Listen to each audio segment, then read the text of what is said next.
My stepfather built a hidden room in our garage. Then I found the key.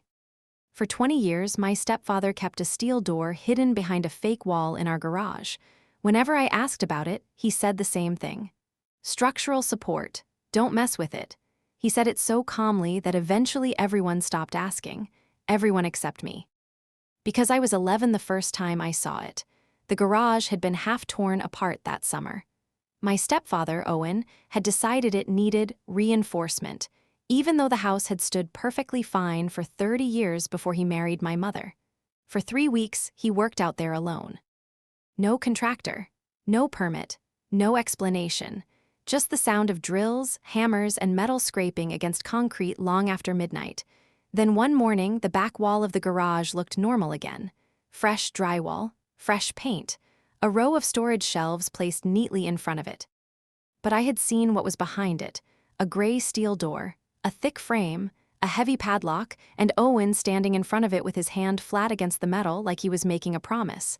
When he noticed me watching, his face changed. Not anger, worse, fear. "Go inside, Vanessa," he said. I didn't move. "What's in there?" His voice dropped low. "Nothing that concerns you." That was the day I learned adults could lie without blinking. Years passed. The garage wall became just another strange thing in our family that no one discussed. My mother refused to talk about it. Owen kept the shelves packed so tightly that getting near that wall required moving bins, lawn tools, paint cans, and old boxes labeled with things nobody ever used. Christmas decorations, camping gear, my childhood school projects. Everything arranged like clutter, but too deliberate to be accidental. Then my mother died. And 3 months later, Owen moved into a small rental across town and told me he was too old to keep fighting memories. He left most of his tools behind. That was his mistake. I had gone to the house to clean out the garage because the realtor said buyers loved usable storage space. I stood there for almost an hour, staring at those shelves. The fake wall was still there. The paint was older now. The seams had yellowed. But I could still picture the steel door behind it. I told myself not to be ridiculous. Then I found the toolbox. It was Owen's old red metal one, dented at the corners, shoved beneath a workbench. I remembered it from childhood because he never let anyone touch it. The top tray held ordinary things: wrenches, screwdrivers, a cracked tape measure, rusty nails, but the box felt heavier than it should have. I lifted the tray and saw another metal bottom beneath it. At first, I thought it was just the base. Then I noticed a small notch near the corner. My fingers went cold. I hooked a screwdriver under it and pried. The false bottom popped loose. Underneath was a key wrapped in an oil-stained cloth, not a modern key. A long, corroded skeleton key with a square tooth and darkened brass handle. For a few seconds, I just stared at it. Then I looked at the fake wall. My pulse started hammering. I called my cousin Tessa. "Can you come over?" I asked. "What happened?" "I found a key." "To what?" I swallowed. "I think to the thing Owen spent 20 years telling us didn't exist." She was there in 20 minutes. When I showed her the wall, she didn't laugh. That was how I knew I hadn't imagined the fear. We moved the shelves first. Every box was heavier than expected. Every item had been placed, so the wall was difficult to reach but not impossible to access. Behind the last shelf, the drywall looked different, not newer, just cleaner, like it had been touched up more often than the rest of the garage. Tessa ran her hand along the seam. "This isn't structural support," she whispered. I picked up a crowbar. The first strike cracked the drywall. The second tore away a chunk big enough to reveal metal, gray steel, exactly where I remembered it. Tessa stepped back. "Oh my God." I kept going. Dust filled the garage. Pieces of drywall fell around my shoes. After 20 minutes, the fake wall was gone, and there it was, the steel door. The padlock, the same heavy frame from my childhood, only now the metal was scratched and dull, and the lock was crusted with rust. Tessa grabbed my wrist before I touched it. "Vanessa, should we call someone?" "And say what?" "My stepfather hid a room in the garage?" "Maybe." I looked at the key in my palm. For 20 years, that door had sat behind our family like a sealed mouth. I was done letting it stay quiet. The key resisted at first. I had to wiggle it hard enough that I thought it might snap. Then something inside the padlock shifted. A deep metallic click echoed through the garage. The sound was so loud it felt like the house had answered me. Tessa whispered. It opened. I pulled the lock free. The door still didn't move. It was swollen into its frame, or maybe Owen had built it that way on purpose. I put both hands on the handle and pulled. Nothing. Tessa helped. The hinges groaned. Cold air rushed out from the crack, stale and dry and wrong. It smelled like old paper, metal, and something bitter I couldn't name. The door opened 6 inches, then a foot, then wide enough for the beam of my phone flashlight to cut through the dark. It wasn't a room. It was a vault. Narrow, windowless, lined with shelves from floor to ceiling, and every shelf was full. At first, my brain refused to understand what I was seeing. Boxes, files, plastic bins, wrapped bundles, small labeled envelopes, everything organized with terrifying precision. Tessa reached for the light switch beside the door. Fluorescent bulbs buzzed overhead. The room lit up, and my childhood started rearranging itself. On the first shelf was my grandmother's silver tea set, the one my mother cried over when it disappeared during a burglary 15 years earlier. Beside it was my mother's jewelry box, the velvet one she believed had been stolen from her bedroom. On the next shelf sat framed documents, coin collections, antique watches, and porcelain figurines from my grandfather's estate, things I had heard adults mourn, things insurance adjusters had written down, things Owen had promised were gone forever. Tessa covered her mouth. He kept them. I couldn't speak, because the answer to one question had just created a worse one. Owen hadn't hidden a room because he was strange. He had hidden a room because he had been stealing from us. But why keep everything? Why not sell it? I moved deeper into the vault. There were filing cabinets at the back, 3 of them, locked, but the key opened those too. The first drawer held insurance paperwork, claims from years ago, burglary reports, damage estimates, signed statements. My mother's signature appeared again and again, only it wasn't her signature. I knew my mother's handwriting. This was close, too close, but not hers. Tessa pulled out one folder and read the label. Estate settlement. My stomach tightened. What estate? She looked at me. Your grandfather's. I took the folder from her. Inside were copies of documents I had never seen. My grandfather's will, trust paperwork, bank letters, transfer authorizations, and my name. My name appeared on a document stating I had accepted a reduced inheritance payout when I turned 18. I had never signed it. I had never seen it. I had never received a payout. My knees weakened. Tessa grabbed my arm. Vanessa. I flipped through the pages faster. There was my forged signature. My mother's forged signature. Even my grandfather's initials on amendments dated weeks after his stroke when he could barely hold a spoon. The room seemed to tilt. Layer by layer, the truth began crawling out. The missing heirlooms weren't the betrayal. They were cover. The real theft had been money, family money, my mother's money, my grandfather's money. And Owen had used fake burglaries to explain why physical assets vanished while he quietly drained everything else. I found bank statements next. Accounts I didn't recognize. Transfers broken into amounts small enough to look ordinary. 10,000 here, 16,000 there. 42,000 from a brokerage account labeled as an investment reallocation. Every transfer connected to something Owen had once explained away at the kitchen table. The year, he convinced my mother to let him manage my grandfather's estate. The year he told me college funds were smaller than expected because markets change. The year my mother cried because she thought her father had been less careful with money than she believed. I remembered Owen putting a hand on her shoulder. "You can't blame yourself," he had said. Now I understood. He had comforted her through the theft he was committing. I had to sit on an overturned bucket. Tessa crouched in front of me. "Do you want me to call the police?" "Not yet." My voice sounded distant. "If we call too soon and Owen finds out, he'll say we planted it. Or he'll come back and clear it out. He doesn't live here anymore. He still has keys." That sentence made us both look toward the garage door. For the first time, I realized the vault was not a graveyard. It was active. The newest file was dated just 6 months earlier. 6 months. While my mother was dying. I opened it with shaking hands. It contained medical bills, power of attorney paperwork, and a document giving Owen authority over my mother's remaining accounts. My mother's signature was on the bottom, but by that date, she had been in hospice. She had not been signing anything. She had barely been awake, Tessa whispered. He was still doing it. That was the midpoint of everything I thought I knew. Until then, I believed Owen had stolen from my family in the past. Now I understood he had never stopped. He hadn't left the house because grief was too painful. He left because my mother was gone, the house might be sold, and the vault was no longer safe. The key in his toolbox wasn't forgotten.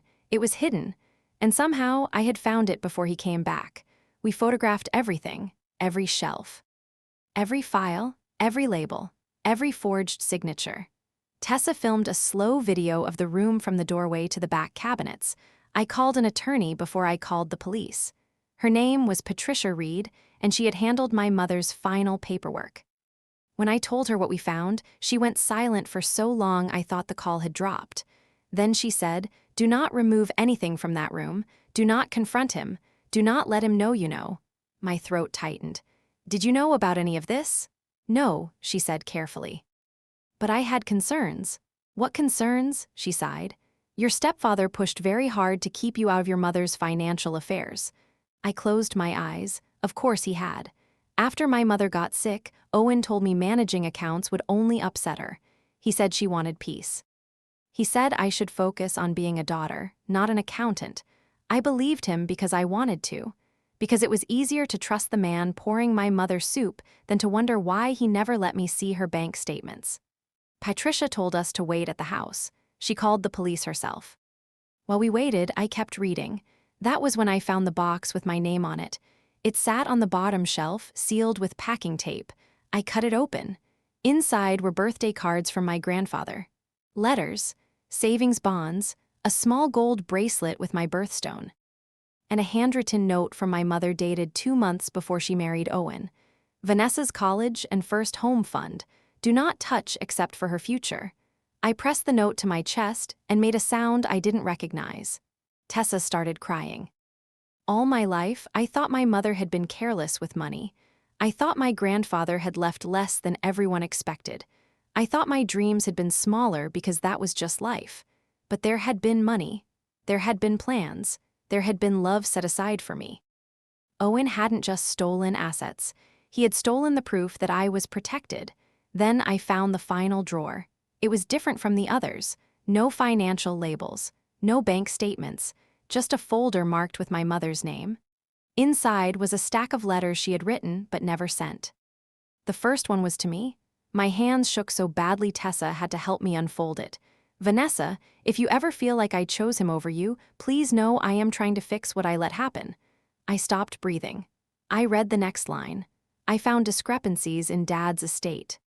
"Owen says I'm confused, but I know what I saw." My mother had known, not everything, not the vault, but enough. Enough to question him, enough to be scared. The letters were dated across the final year of her life. In them, my mother described missing statements, strange withdrawals, and Owen becoming angry whenever she asked questions. One sentence broke me completely. "I think he has made me look foolish on purpose so no one will believe me." That was the deepest truth. Owen had not only stolen from my mother. He had trained everyone to dismiss her. He called her forgetful, emotional, confused from medication, overwhelmed by grief. And we believed parts of it because illness made it easy to believe. The final reveal sat at the bottom of the folder. A copy of a letter addressed to Patricia. My mother had written that she wanted to revoke Owen's power of attorney and review the estate records privately. It was dated 9 days before her sudden decline. It had never been mailed. I stared at the envelope. It was sealed. Stamped. "Hidden," Tessa whispered. "He found it." I didn't answer. I didn't have proof that Owen had caused my mother's decline, but I had proof he had silenced her. I had proof he had forged her name. I had proof he had stolen from a dying woman while telling everyone he was protecting her. That was enough. The police arrived with Patricia less than an hour later. 2 officers stepped into the garage, and I watched their expressions change as they saw the steel door. Then the shelves. Then the files. One of them said, "Nobody touch anything else." Patricia stood beside me, pale and furious. "This is far beyond probate fraud," she said quietly. I asked her how much he took. She looked at the open drawers. "We won't know until a forensic accountant reviews it." Then she paused. "But Vanessa, from what I can see, this was not a few missing valuables." I already knew. This had been 20 years of theft hidden behind drywall. Owen arrived before the evidence team finished. I heard his truck before I saw him. The same old engine. The same heavy door slam. For 1 second, I was 11 again, standing in the garage while he told me nothing concerned me. He walked in through the side door with his keys in his hand. Then he saw the wall torn open. He froze, his face emptied. Not shocked, caught, that distinction mattered. One officer stepped toward him. "Sir, we need you to stay outside." Owen looked at me. For the first time in my life, he didn't have a calm answer ready. "What did you do?" he asked. I almost laughed. All those years, all those lies, and he still thought the crime was discovery. I stepped closer, just enough for him to hear me. I opened the door. His eyes moved past me to the shelves, to the filing cabinets, to my mother's letters on the workbench. His jaw tightened. "You don't understand what you're looking at." There it was, the same voice, the same control, the same suggestion that reality was too complicated for me. But this time, I wasn't a child. "I understand enough," I said. He lowered his voice. "Your mother knew." That hurt because it was almost true. The best lies always carry a splinter of truth. "She knew you were stealing," I said. "She was trying to stop you." His face changed. Just for a second, but it was enough. Patricia saw it too. Owen looked toward the door like he might leave. The officer blocked him. "Sir, you need to come with us." "I haven't done anything." No one answered. They didn't need to. The vault answered for him. The investigation took months. Forensic accountants found accounts in 3 countries, insurance fraud, forged estate documents, and transfers disguised as investment losses. Some of the money was gone. Some was recovered. Most of the heirlooms came back to me, though I no longer saw them as treasures. They felt like witnesses. Owen pleaded not because he was sorry, but because the evidence was too organized to deny. That was the strange part. His own obsession with control preserved the case against him. Every label, every folder, every forged page. He had built a room to hide his crimes. Instead, he built the room that proved them. People asked if I hated him. For a while, I did. I hated him for the money. I hated him for the lies. I hated him for making my mother seem weak when she had actually been fighting him with whatever strength she had left. But hate was exhausting. And eventually, something stronger replaced it. Clarity. My mother had not failed me. My grandfather had not forgotten me. My childhood suspicions had not been foolish. The door had been real. The secret had been real. And the little girl who kept asking questions had been right. I sold the house the following spring. Before closing, I went into the garage one last time. The vault was empty by then. The shelves were gone. The steel door stood open. Sunlight from the garage windows reached farther inside than I expected. For 20 years, that room had held everything Owen thought he could take from us. Money, history, trust, my mother's voice. But in the end, he lost because he underestimated the one thing he could not lock away. The truth. I placed my mother's unsent letter in a new frame and took it with me, not as proof anymore, as a reminder. She had tried to protect me, and when I finally found the key, I finished what she started. My mother set a Thanksgiving place for my father. He died 10 years ago. The chair was already set when I walked into my mother's dining room. Not the good china for me, not the extra plate for a neighbor. The chair at the far end of the table. My father's chair. A folded napkin sat on the plate, tucked into a silver ring shaped like a maple leaf. A water glass stood above the knife, a wine glass beside it. His old place card leaned against the centerpiece in my mother's careful handwriting. Thomas. I stopped so suddenly, my overnight bag slipped off my shoulder and hit the floor. My mother came out of the kitchen wearing an apron dusted with flour. "Oh," she said, as if I had caught her forgetting to turn off the oven. "You're early." I stared at the place card. "Mom," she followed my eyes to the end of the table. For 1 second, her face emptied. Then she smiled. A small, practiced smile.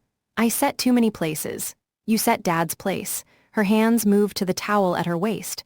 She twisted it once, then stopped. "It's just a habit, Jenna." I looked at the name again. Thomas. My father had been dead for 10 years. At least that was what I had been told. He disappeared the week before Thanksgiving when I was 24. His truck was found near a bridge 2 counties over. His coat was folded on the seat. His wallet was inside. His wedding ring was in the cup holder. They never found his body. But everyone said the same thing. The river took him. My mother had accepted it faster than I did. Too fast, maybe. Back then, I thought grief just looked different on her. She became neat, quiet, controlled. She stopped letting people bring casseroles after the 3rd day because she said the refrigerator was full. She donated his clothes before Christmas. She told me not to torture myself with questions that had no answers, and eventually I obeyed. But now his place was set at Thanksgiving dinner, fresh water in the glass, his name in ink. I looked at my mother and said, "That is not a habit." Her smile cracked. Before she could answer, the kitchen timer rang. She turned too quickly. "The rolls," she said. I followed her into the kitchen. "Why did you set a place for him?" "I told you." "No." "You told me something ridiculous." She pulled the pan from the oven with trembling hands. The rolls were too brown around the edges. My mother never burned anything. "Jenna, please don't start this today. That chair has been empty for 10 years. Her shoulders tightened. "Yes," she said softly. "I know how long it's been." Something in her voice made me pause. It wasn't annoyance, it was fear. I had heard my mother angry before. I had heard her disappointed, tired, cold, and wounded. I had never heard her afraid of a question. I looked back toward the dining room, then I saw the envelope. It sat on the counter beside the cranberry sauce, half tucked under a stack of folded dish towels. Cream paper, no stamp, no return address, one word written across the front. Evelyn, my mother's name. The handwriting was not hers, but I knew it. My father used to write grocery lists in big slanted letters. He pressed hard enough to leave grooves in the paper. The E in Evelyn had the same long lower loop he used when he signed birthday cards. I reached for it. My mother moved faster than I had seen her move in years. "Don't," her hand closed over mine. The kitchen went silent except for the oven fan. I looked down at her fingers gripping my wrist. "Who sent that?" "No one." "Then why can't I read it?" She released me like my skin had burned her. "It came by mistake." "With your name on it?" She snatched the envelope off the counter and shoved it into the pocket of her apron. I stared at her. For the first time since I was a child, I felt like my mother was not protecting me. She was keeping me out. "Is Dad alive?" Her eyes filled instantly. That was the answer before she said anything. "No," but she said it too late. I stepped back. "Oh my God. No, Jenna. Is he alive?" I said no. "Then why are you crying?" She wiped her face hard, almost angrily. "Because you came home determined to ruin Thanksgiving." I almost laughed. "Thanksgiving was ruined when you set a plate for a dead man and hid a letter with his handwriting." She went very still. "You don't know what his handwriting looked like anymore." "Yes, I do." "No, you remember what you want to remember." The words landed sharp. I looked at her face, and suddenly I was 24 again, standing by the riverbank while strangers searched the water for a body they never found. I remembered my mother holding my shoulders and saying, "We have to accept what happened. Not we have to find him. Not we have to know. Accept." I turned and walked toward the dining room. "Where are you going?" "To look at the place card." "Jenna." I picked it up before she could stop me. The front said Thomas. The back had something written on it, not in my mother's handwriting, in his. "I'll come when she tells the truth." My breath left me. My mother stood in the doorway, one hand over her mouth. I held up the card. "When did this get here?" She said nothing. "When did this get here?" "This morning." "How?" "I don't know." "Was it mailed?" "No." "Was it on the porch?" Her silence changed the air. I lowered the card. "Someone came to the house." She closed her eyes. "Mom." "It was on the front step." "With the envelope?" She nodded once. I looked toward the front window. The curtains were closed even though it was barely 4 in the afternoon. My mother always opened curtains during the day. "What truth?" I asked. She shook her head. "I can't." "You can." "No," she whispered. "I really can't." I walked back into the kitchen and reached for her apron pocket. She caught my arm. "Jenna, stop. Give me the letter." "It isn't for you." It's about my father. It is absolutely for me. She held my stare for a long second, then something in her seemed to give way. She took the envelope from her pocket, but she did not hand it to me. Instead, she clutched it to her chest. "You have to understand," she said. I did what I thought I had to do. My stomach tightened. "What did you do?" She looked past me toward the dining room, toward the empty chair. "I let you believe he was dead." The room tilted. I grabbed the edge of the counter. My mother's mouth kept moving, but I couldn't hear her at first. 10 years, 10 Thanksgivings, 10 birthdays, 10 Father's Days where I stood in a store and walked past the cards because there was no one to send them to. "You knew," I said. My voice sounded thin. "You knew he was alive. I knew he survived." The distinction made me sick. "Survived what?" She swallowed. "The night he left." I stared at her. "He didn't leave. His truck was found by a bridge." "Yes," with his ring inside. "Yes, you told me he jumped." "I never said that." I stepped toward her. "You let everyone say it." She flinched. That was when I knew this was worse than a lie. It was a construction, built piece by piece, protected year after year. "Read it," I said. She shook her head. "Read the letter, Mom." Her hands trembled as she opened the envelope. Inside was one sheet of paper. She unfolded it slowly. Her eyes moved over the words, and whatever color remained in her face disappeared. "What does it say?" She pressed the page against her apron. "Nothing." I took one step closer. "Do not lie to me again." She looked at me then, and for the first time I saw how old the secret had made her. Not old like age.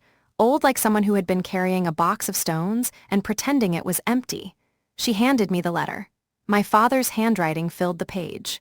"Evelyn, 10 years is long enough. I stayed away because you told me it was the only way Jenna would be safe. I believed you because I wanted to believe there was still something decent in what we did. But I know now what you kept from me. Jenna was never in danger from me. She was in danger from the story you told. Set my place if you want to pretend this is grief, but I am done being your ghost. Tell her before I do." I read it once. Then again, the words did not become clearer, they became heavier. "What does he mean, what we did?" My mother leaned against the stove. "I need to sit down." "No, Jenna, no, you stood in this kitchen and let me mourn a man who was alive. You can stand while you tell me why." Her eyes hardened for a second. The old mother appeared, the one who could end conversations with a look, but I was not 24 anymore. And she was not the only person in the room who had lost someone. She lowered her voice. "Your father found out I had taken money." I blinked. That was not what I expected. "What money?" "From your grandmother's account." My father's mother had lived with dementia the last 2 years of her life. My mother handled her bills. I remembered that. I also remembered my father and mother fighting behind closed doors. I remembered words like statements and signature, and how could you? I had told myself grief rearranged memories. Now they lined up. "How much?" My mother looked away. "How much?" "Almost $80,000. I gripped the counter. "Why?" "Because we were drowning. We, the house, the medical bills, your tuition. Everything was behind.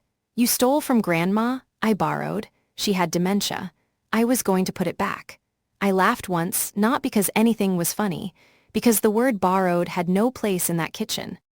"What did Dad do?" "He said he was going to the police. And then he disappeared." My mother covered her face. The answer was right there, but my mind refused to touch it. "What happened that night?" "He packed a bag," she said. "He said he couldn't stay married to someone who would steal from his own mother. He said if I confessed, maybe the prosecutor would be lenient. But if I didn't, he would report me himself." "So you stopped him?" "No," the word came sharp. I searched her face. "Then what?" He left angry. "He took the truck. I thought he was going to the police station." "But he didn't." "No, why not?" She folded her arms tightly, like she was trying to hold herself together. "Because he came back." My skin prickled. "When?" "After midnight." I remembered waking that night to a crash.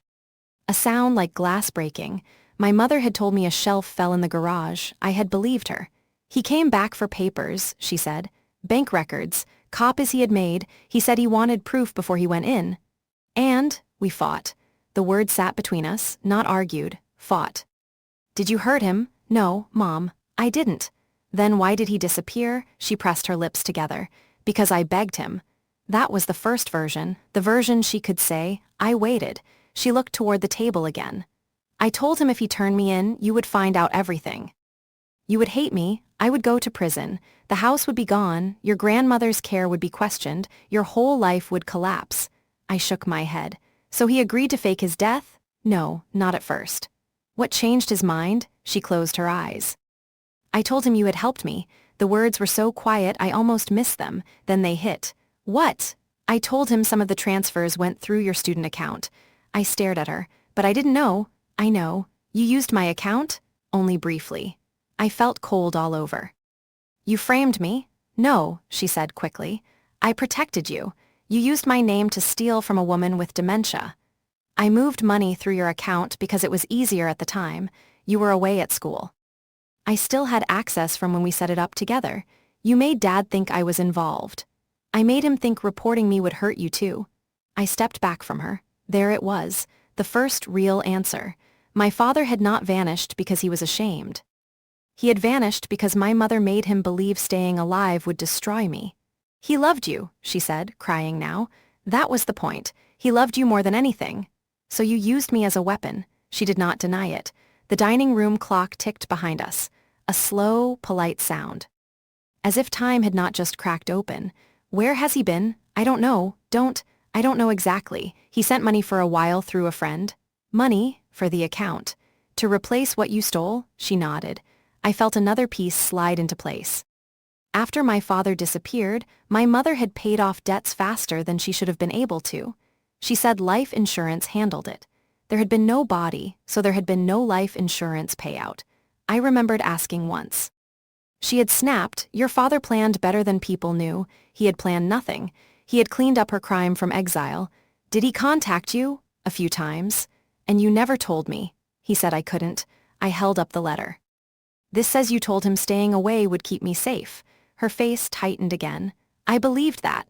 No, you needed him gone. She slapped the counter with her palm.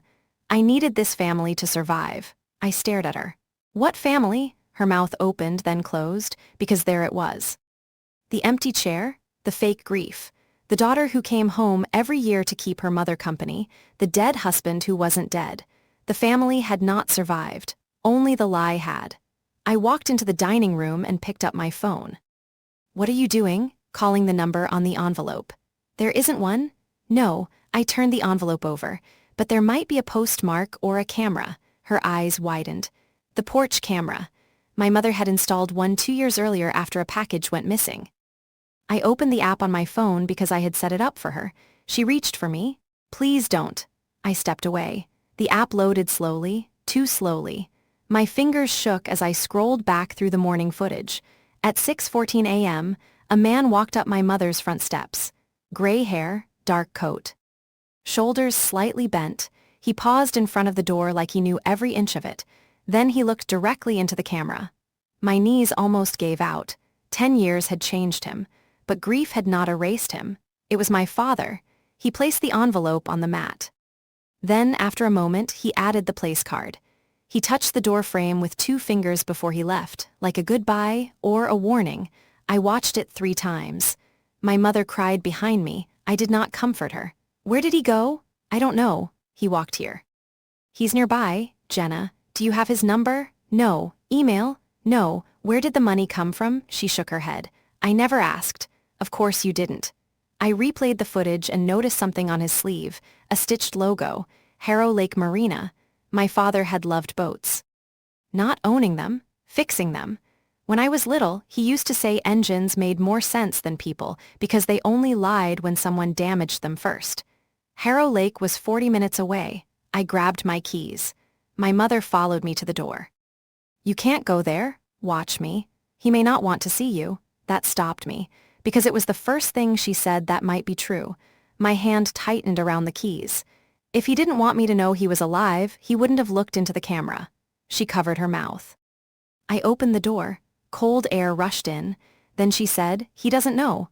I turned back. Doesn't know what? Her face changed again. And somehow, after everything, I knew there was one more layer. One deeper truth she had kept from both of us. He doesn't know I used your account, she whispered. Not at first. I stared at her. You just said that's why he left.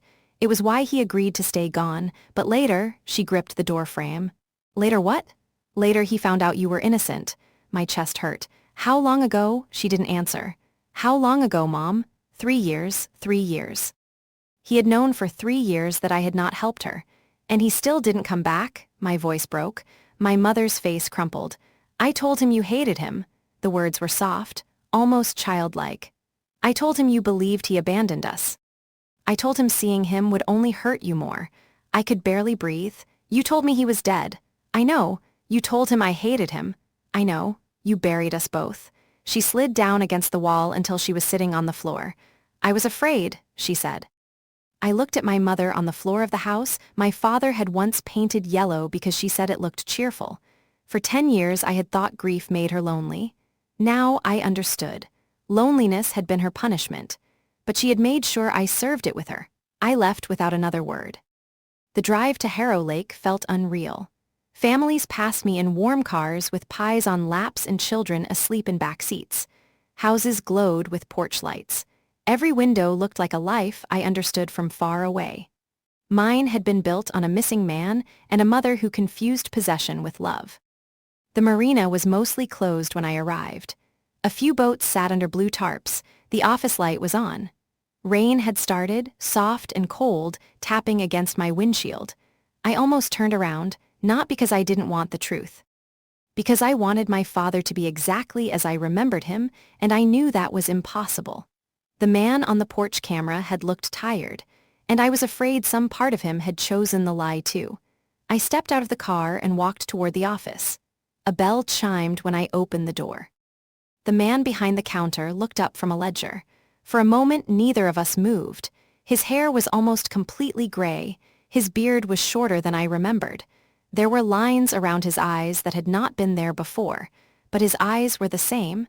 That was what broke me. Jenna, he said.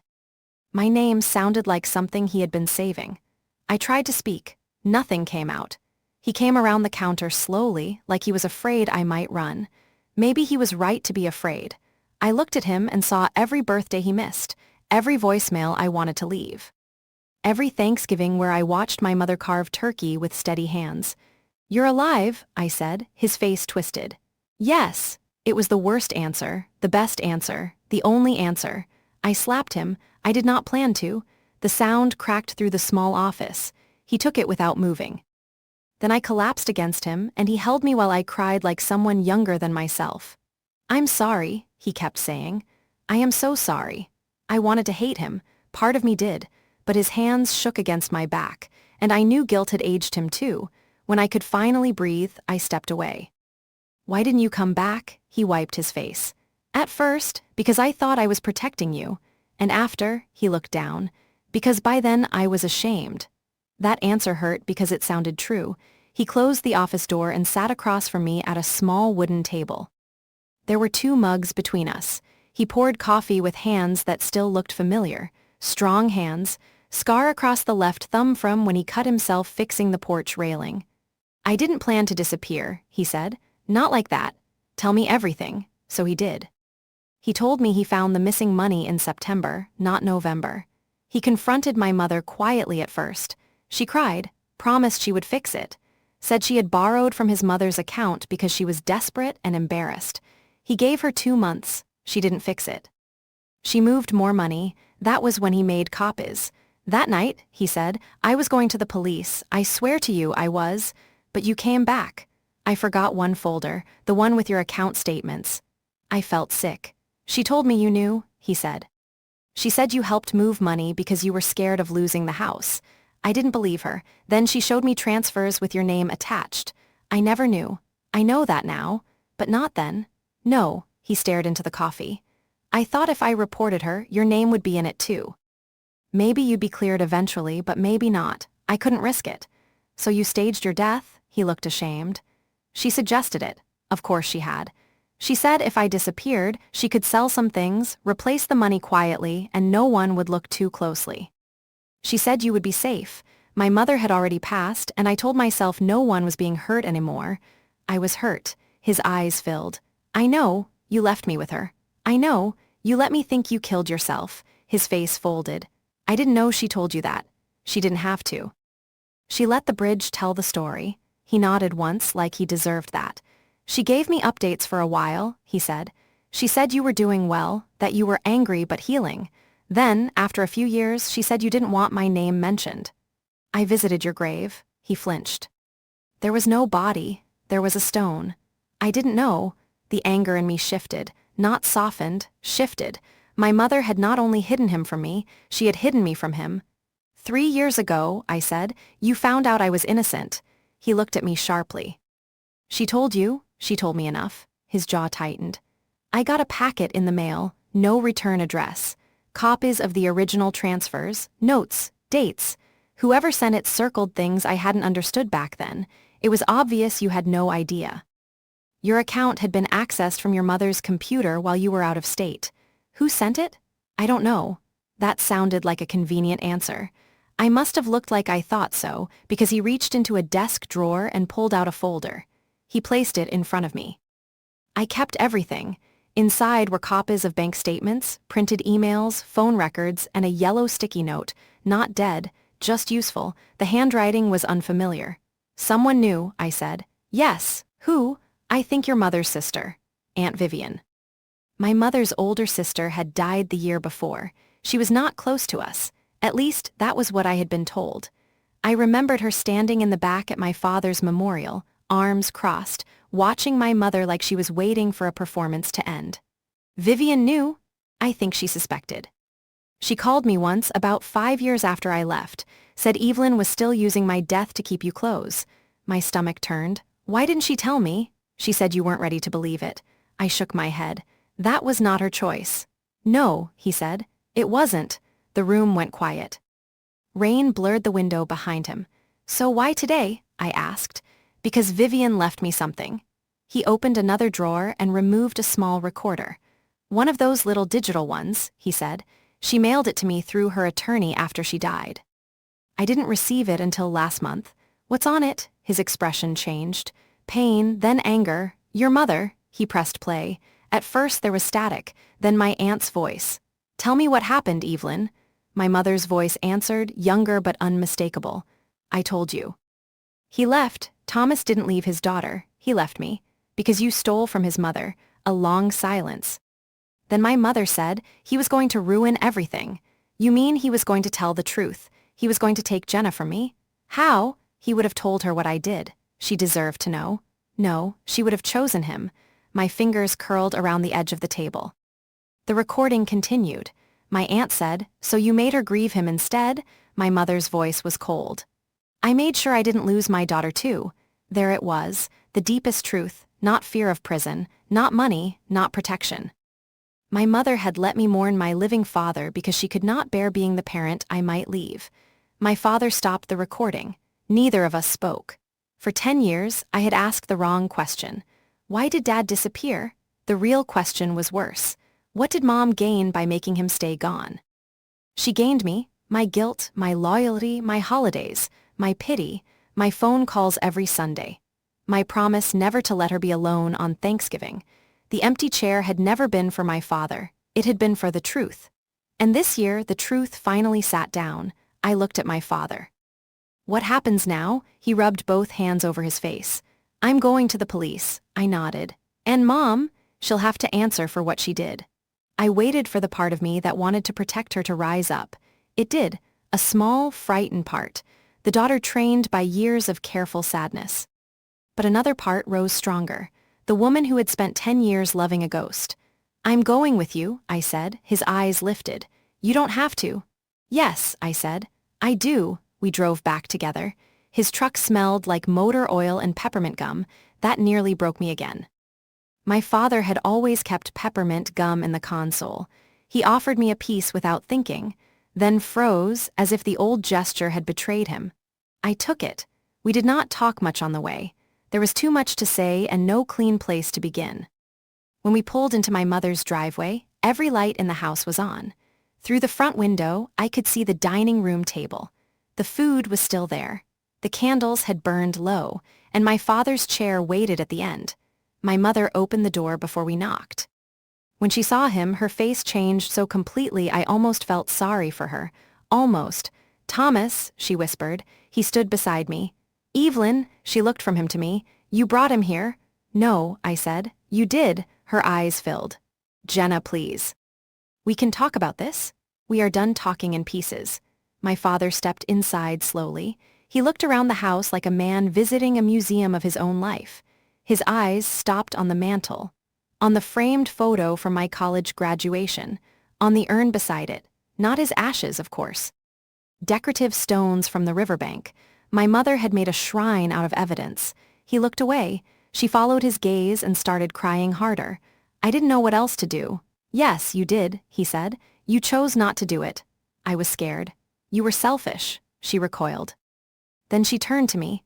Jenna, I know you hate me right now. I don't know what I feel. That was the truth. Hate was too simple. She had loved me. That was the worst part. She had loved me in a way that made a cage and called it home. I was going to tell you, she said. When she looked toward the table. Tonight, I almost believed she believed that. No, I said. You set his place because he forced you to. Her face tightened. You don't understand what it was like. You made sure I didn't understand anything. My father placed the folder on the dining room table beside his untouched plate. The statements, the recording, the letters. My mother stared at it. Then she sat down heavily in the chair closest to her. You would send me to prison? He didn't answer. She turned to me. You would. The question was meant to pull me back into being her daughter. The grieving one, the loyal one, the one who stayed. I looked at the table, at the turkey going cold, at the candles sinking into wax, at the place card with my father's name. Then I looked at my mother. You already put all of us in a prison, I said. You were just the only one with the key. She closed her eyes. The police did not come dramatically. There were no sirens, no shouting. My father called a detective he had spoken to earlier that week. 2 officers arrived 40 minutes later. They listened. They took the folder. They asked my mother questions she kept trying to answer with feelings instead of facts. I watched her realize that tears did not change bank records. Fear did not erase forged access. Love did not excuse destroying 2 lives to protect her own. When they asked whether she had knowingly allowed a false death report to stand, she looked at me. For a second, I thought she would lie again. Then she said, yes. The word did not heal anything. But it stopped the bleeding. She was not arrested that night, not in handcuffs at the Thanksgiving table. Real life was slower than justice in stories. There would be interviews, charges, lawyers, restitution records, a reopened missing person case. Financial crimes that had aged but had not disappeared, false statements, fraud, obstruction. Consequences arrived with paperwork, not thunder, but they arrived. After the officers left, my mother stood in the doorway of the dining room. She looked smaller than I had ever seen her. What happens to us? She asked. I knew she meant me and her. Not the case, not the house, us. I looked at my father standing near the mantel, staring at the fake urn. Then I looked back at her. I don't know. Her face crumpled. That was the answer she had spent 10 years avoiding. Uncertainty. The possibility that love could not be controlled. The possibility that I might leave and still be right. My father and I did not eat Thanksgiving dinner that night. We threw most of it away. That felt cruel at first, then necessary. Some meals could not be saved. Before I left, I picked up the place card from his plate. Thomas. The back still said, I'll come when she tells the truth. I handed it to him. He looked at it for a long time. Then he tore it in half, not angrily, quietly, like ending a contract. My mother made a sound behind us, but neither of us turned. Outside, the rain had stopped. My father walked me to my car. For a minute, we stood under the porch light like strangers pretending not to be family. I don't expect you to forgive me, he said. Good, he nodded. I'll earn whatever you're willing to give me. That was the first thing anyone had said all day that did not ask something from me, so I said the only honest thing I could. We can start with coffee. His eyes filled. When? Tomorrow. He smiled, but it broke halfway through. I'll be there. I drove to a hotel instead of staying in my childhood bedroom. My mother called 6 times. I did not answer. Then she sent one text. I loved you too much. I stared at it until the screen dimmed. Then I typed back, no, you loved losing me too much. I did not send anything else. The next morning, I met my father at a diner off the highway. He was already there when I arrived, sitting in a booth by the window, 2 coffees on the table, an empty chair across from him. This time, it was not a memorial. It was not a lie. It was just a chair. Waiting for someone who had finally been allowed to come back. My sister wasn't missing. My parents knew where she was.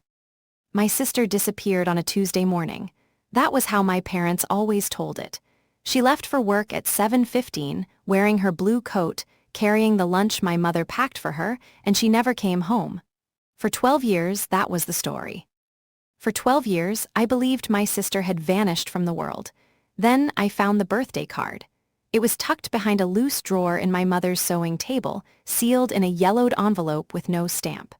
My sister's handwriting was on the front, to Mom and Dad. My hands went cold before I even opened it. Inside, the card said only 6 words. I'm safe. Please stop looking. But what made my knees weaken was the date. It had been written 8 months after my sister disappeared, 8 months after the police searches, 8 months after the flyers. 8 months after my mother sobbed on television and begged anyone with information to come forward. I stood in that quiet room with the card shaking in my hand, and for the first time in 12 years, I wondered if my sister had ever been missing at all. My sister's name was Natalie. She was 3 years older than me, smarter, prettier, braver, and absolutely terrible at pretending. When she was happy, everyone knew. When she was angry, everyone knew that too. Our parents called her difficult. I called her honest. My mother liked quiet obedience. My father liked control dressed up as concern. Natalie challenged both of them. She questioned curfews. She argued about church. She asked why Dad tracked the mileage on her car. She asked why Mom opened her mail. By 22, she was saving money to move out. I was 19 then, still living at home, still believing that if I stayed small enough, quiet enough, good enough, our house would stay peaceful. Natalie refused to live that way. 2 weeks before she disappeared, I heard her shouting in the kitchen. You can't keep doing this, she said. My father's voice was low. As long as you live under this roof, you follow our rules. I'm leaving.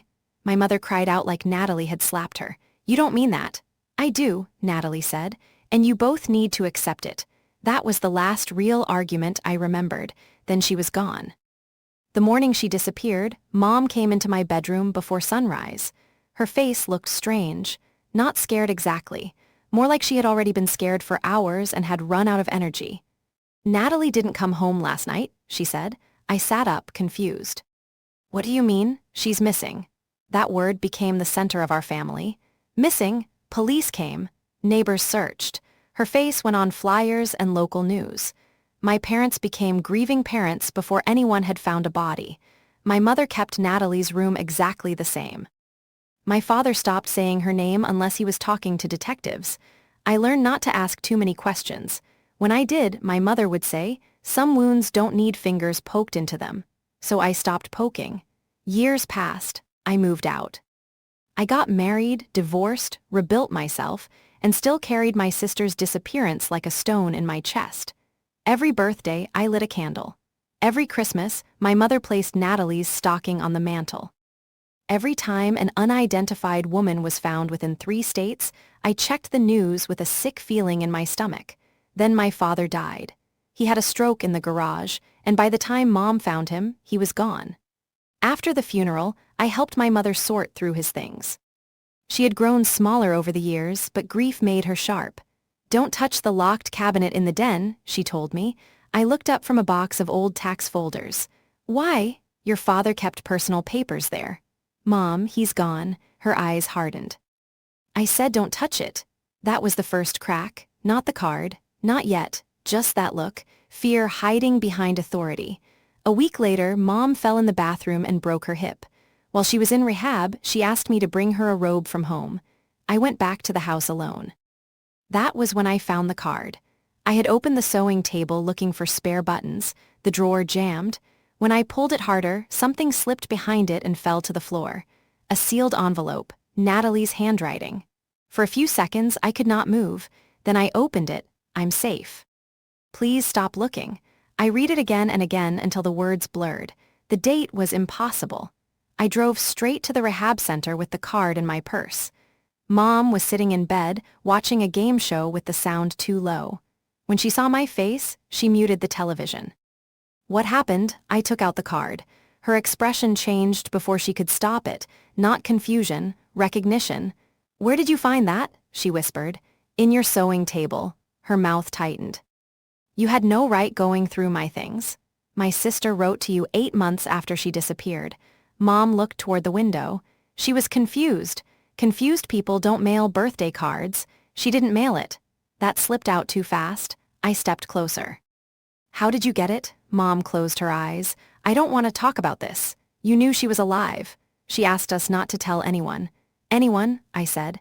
"Including me." Her face folded but no tears came. She was angry. She needed time. 12 years? Mom gripped the blanket. "You don't understand what she put us through." The room felt suddenly too small. "What she put you through?" "She abandoned this family." I stared at her. For 12 years, I had imagined my sister terrified, hurt, trapped, dead, and my mother was talking about abandonment. "What happened to Natalie?" I asked. Mom turned the television back on. That was all she gave me. Silence. But silence was not enough anymore. I went back to the house that night and opened the locked cabinet in the den. The key was in my father's desk, taped beneath the top drawer.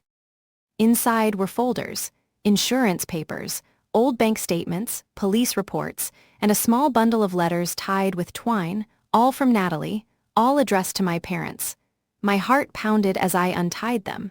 The first letter was dated 3 weeks after she disappeared. "I'm staying with someone safe. I know you're angry, but I had to leave. Please don't make this worse." The second was dated 2 months later. "Stop calling my job. Stop telling people I'm unstable. I left because I wanted my own life." The third made me sit down on the floor. "If you keep sending police to my apartment, I'll tell them the truth." "The truth? What truth?" I searched every letter, but Natalie never wrote it plainly. She referred to what Dad did. She wrote that Mom had chosen him. She wrote that she would never come back unless they admitted it. Each letter answered something and broke something else. Natalie had been alive. My parents had known. They had kept every letter. But why had they let the world believe she vanished? The next morning, I called the detective who had handled Natalie's case. He was retired now. His name was Paul Hanley, and when I explained who I was, he went quiet. "I always wondered if someone would call me one day," he said. My throat tightened. "Why?" "Because your sister's case never felt right." I sat at my kitchen table with the letters spread in front of me. "What do you mean?" "Your parents pushed hard at first," he said. "Very hard. Media, flyers, searches. Then suddenly they stopped cooperating." "They stopped?" "Your father said the attention was hurting your mother." But around that same time, we got a report that Natalie had been seen in Ohio. I stopped breathing. "Was it her?" "I believed it was." "Did you tell my parents?" "Yes. And they said it couldn't be. They insisted she would never leave voluntarily." I looked at the card again. "I'm safe." "Did they know where she was?" He paused. "I can't prove that." That meant yes. After we hung up, I drove to the address on one of the old envelopes. It was a small apartment building in Dayton. Natalie was not there anymore. Of course she wasn't.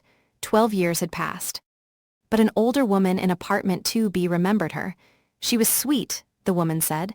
Quiet, always looking over her shoulder. I showed her a photo, her face softened. "That's her." My knees nearly gave out. "Do you know where she went?" "No." "She left in a hurry." "When?" The woman thought for a moment. "After her father came." The hallway seemed to tilt. "My father came here?" "Oh yes," she said. "Big man, angry voice. I heard them arguing through the door." "What were they arguing about?" She hesitated. "I don't like getting involved." "Please," I said. "I spent 12 years thinking she might be dead." The woman's eyes filled with pity.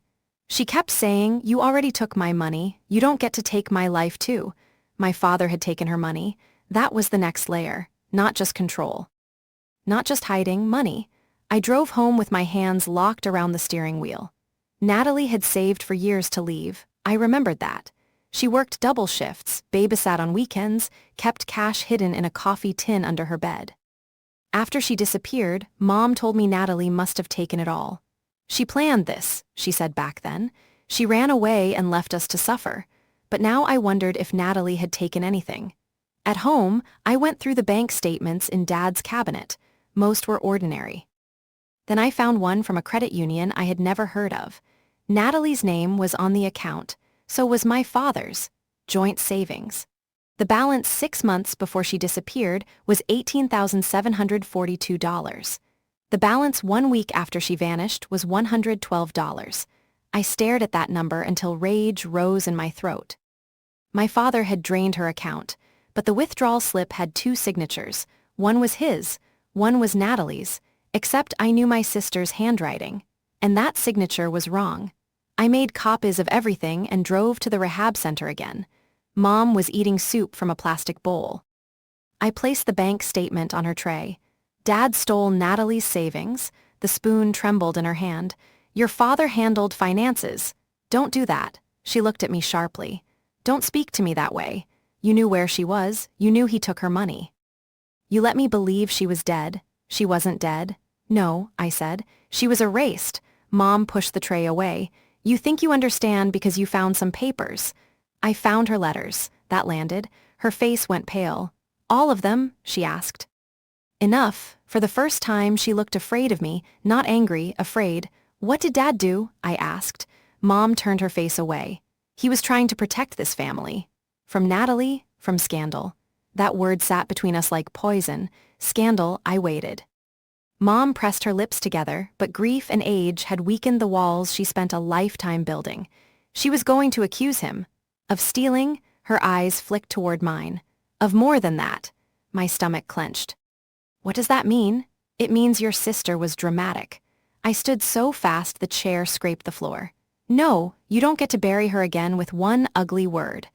Mom's eyes filled with tears then, but they did not soften me. She found out your father had opened a credit card in her name, Mom whispered. I froze. When? Before she left. How much? I don't remember. You remember. Mom looked down. Almost 30,000. The room went silent except for the air conditioner humming against the window. My father had stolen her savings and ruined her credit. My mother had known. Natalie had not run away from responsibility. She had run away from a crime committed inside our own house. Why didn't she go to the police? She threatened to. And Dad? Mom wiped her face. He said if she did, he would tell everyone she was unstable. He said he would say she stole from us. He said no one would believe her over him. I thought of the flyers, the news interviews, my mother crying beside my father. She didn't disappear, I said. You made her look missing so nobody would believe she left willingly. Mom whispered, we thought she would come home. No, you thought she would surrender. I left before I said something I could not take back. That night, I read every letter again. One line kept pulling at me. If you keep sending police to my apartment, I'll tell them the truth. But if the truth was fraud, why keep rioting? Why not report it? Then I found the final envelope. It had no letter inside, only a photograph. Natalie standing outside a small house holding a baby. A baby. On the back, she had written, you will never use her against me. I sat there for a long time, unable to understand what I was seeing. Natalie had a child, my niece, a child my parents had hidden from me too. I flipped through every folder until I found a legal document. Petition for emergency guardianship. Filed by my parents. Denied. My sister had not just left, she had escaped with a baby, and my parents had tried to take her child. That was the midpoint, the moment the story I believed cracked completely. For 12 years, I had thought my parents were grieving. Then I thought they had hidden Natalie because they were ashamed. Now I understood something worse. They had not been trying to find her.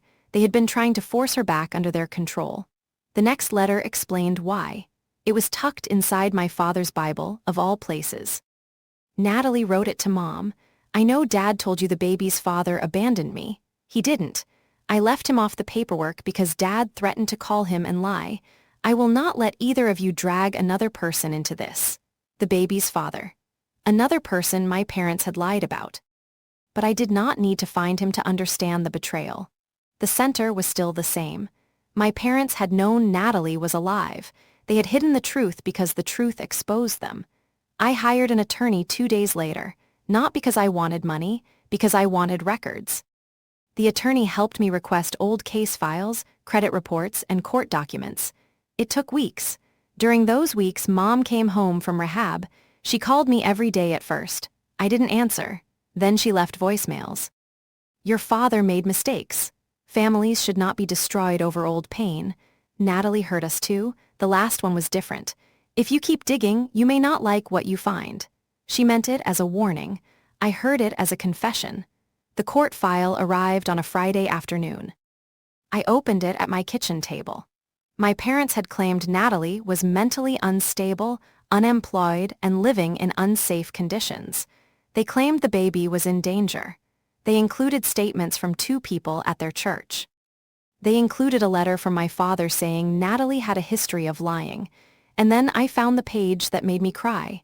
Natalie had responded, not with anger, with proof, pay stubs, apartment lease, pediatric records. A police report she had filed against my father after he showed up at her apartment and refused to leave, and a written statement. My parents are not looking for me because they love me. They are looking for me because I know what they did. I pressed my fist against my mouth. She had tried to tell the truth. The system had not failed her completely. The judge denied my parents' request, but the damage was done. After that, Natalie disappeared for real, not from the world, from them, and from me. I kept searching. This time, not as a grieving sister chasing ghosts. As a woman trying to apologize for believing the wrong people. The attorney found a name change petition filed 9 years earlier. Natalie had changed her last name, so had her daughter. The record was sealed, but not completely. There was a forwarding address from an old utility bill in Kentucky. I drove there on a gray morning in October. The house was small and yellow, with flower boxes under the windows. A teenage girl answered the door. She had Natalie's eyes. My voice almost failed. Hi, I said. I'm looking for Natalie. The girl studied me carefully. Who are you? My name is Vanessa. I'm her sister. The girl's face changed. Not surprise, recognition. She knew who I was. She stepped back and called over her shoulder. Mom, I heard footsteps. Then Natalie appeared. For 12 years, I had imagined this moment 1,000 different ways. I thought I would run to her. I thought she would cry. I thought we would collapse into each other like sisters in a movie. Instead, we stood frozen on opposite sides of a doorway, both older, both wounded, both unsure who had the right to speak first. Natalie's hair was shorter. There were lines around her eyes, but she was alive. She was alive. Vanessa, she said, that was when I broke. I thought you were dead. Her face tightened. I know. I didn't know. I know that too. The teenage girl looked between us. Natalie touched her shoulder. Go finish your homework, please. But Mom, it's okay. When we were alone, Natalie stepped onto the porch and closed the door behind her. I wanted to say everything at once. I found the card. I found the letters. I found the bank account. I found the court file. I found out too late. But all I could say was, I'm sorry. Natalie looked past me toward the street. For what? For believing them. Her eyes filled, but she did not cry. You were 19. I still should have known. No, she said. You were surviving the same house. That sentence undid me more than blame would have. We sat on the porch steps. For the first time, I heard the story from her. Dad had opened credit cards in her name when she was 20. At first, she thought it was a mistake. Then she found statements hidden in his desk. When she confronted him, he told her she owed the family for all the money they had spent raising her. Mom begged her not to ruin her father's reputation. Natalie started saving cash to leave. Dad found the money. He drained the joint account. Then he told her that if she reported him, he would make sure everyone believed she was unstable. He knew exactly what words to use, Natalie said. Ungrateful, emotional, troubled, rebellious. By the time I left, everyone already thought I was the problem. Why didn't you tell me? She looked at me. I wanted to. That hurt. But, Mom said if I contacted you, Dad would cut off your tuition and throw you out. She said you would blame me. I remembered that year. My father suddenly becoming generous, paying my school bill early, buying me a used car, telling me Natalie had become selfish and dangerous. He had not been protecting me. He had been buying my silence before I knew I was silent. Natalie swallowed. I wrote to them because I thought maybe Mom would come around. I thought if she knew about my daughter, maybe she would choose us.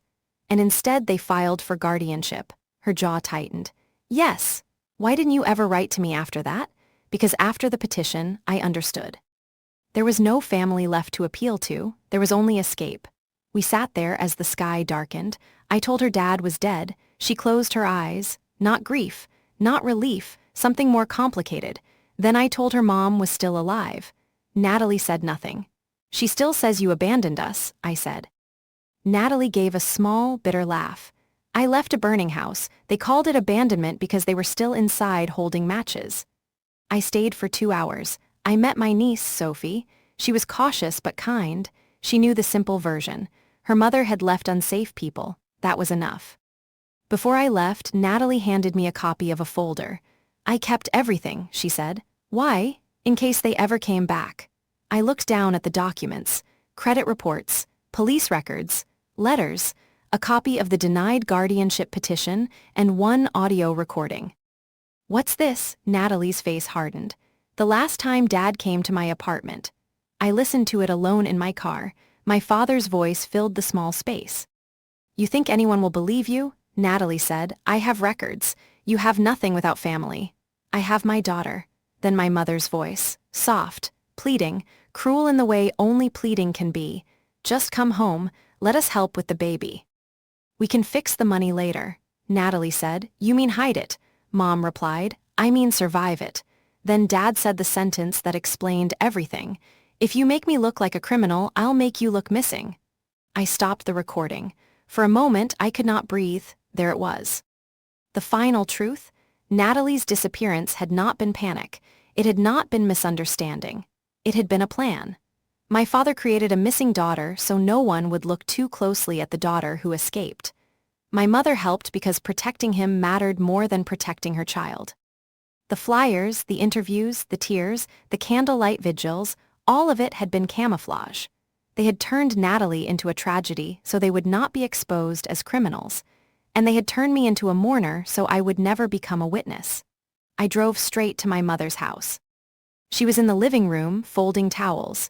She looked up when I walked in. You saw her, she said, not a question. I placed the recorder on the coffee table and pressed play. Dad's voice filled the room. If you make me look like a criminal, I'll make you look missing. Mom sat very still.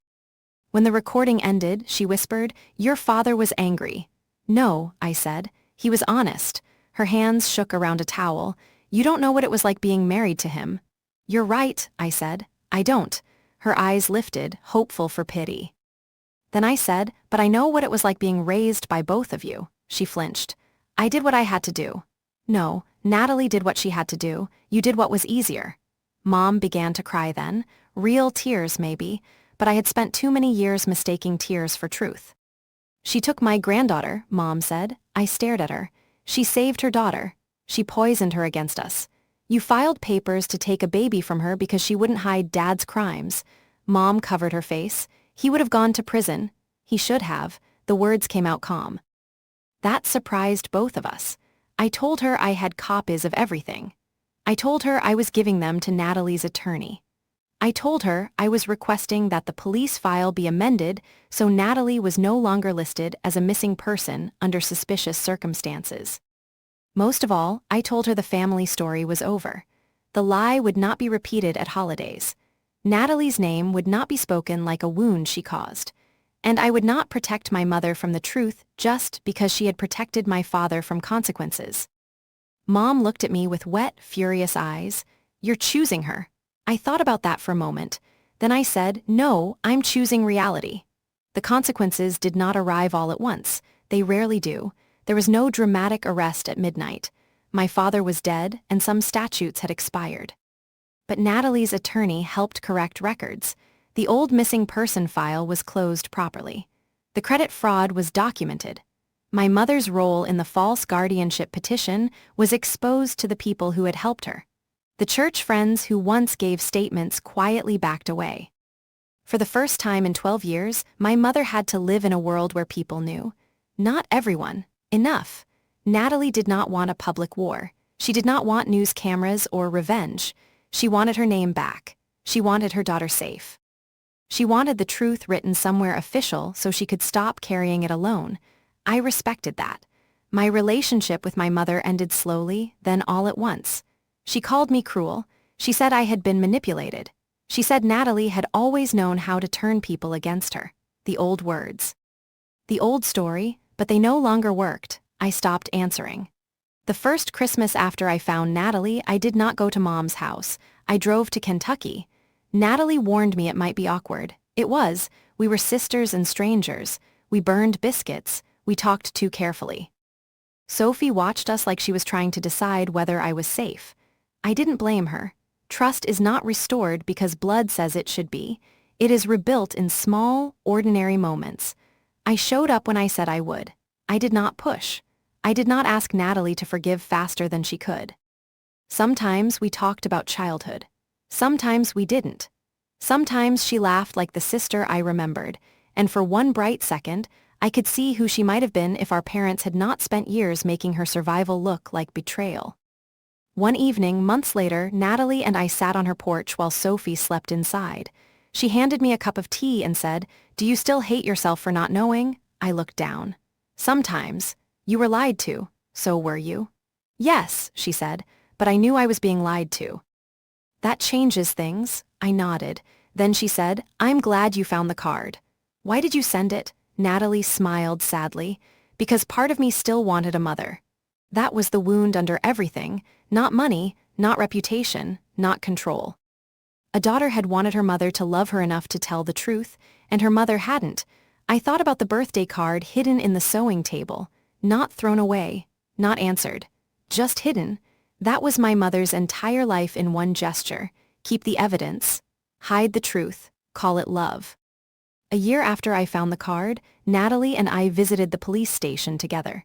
She signed the final paperwork correcting her case file. The officer asked if she wanted a copy. Natalie said yes. Outside, she stood in the parking lot holding the folder against her chest. For a moment, neither of us spoke. Then she said, "I used to wonder if disappearing made me a coward." I shook my head. "You didn't disappear." She looked at me. "You survived." Her eyes filled. This time, she let herself cry. I hugged my sister in the parking lot of a police station, 12 years too late and exactly when she was ready. There was no perfect ending. Our father never confessed publicly. Our mother never truly apologized. We did not become the family we should have been. But the lie ended. That mattered. Natalie was not missing. She had never been missing. She had been hidden by the people who were supposed to search for her. And once I understood that, I stopped mourning the sister I thought I lost. I started standing beside the sister who had fought her way back into the truth. My daughter disappeared, and my sister knew why. My daughter disappeared on a Tuesday morning, not in the dramatic way people imagine. There was no broken window, no overturned chair, no blood. Just an empty bedroom, a made bed, and her phone sitting on the nightstand like she had placed it there on purpose. At first, I thought 16-year-old Ava had left for school early. She had been quiet for weeks, but teenagers were quiet. They closed doors. They answered questions with one word. They made you feel like loving them was somehow embarrassing. I stood in her doorway with my coffee in my hand and called her name. Ava? No answer. Her backpack was gone. Her blue hoodie was gone. The little silver bracelet I gave her for her birthday was gone, but her phone was still there. That was when my stomach turned cold. Ava never went anywhere without her phone. I called the school before I called the police.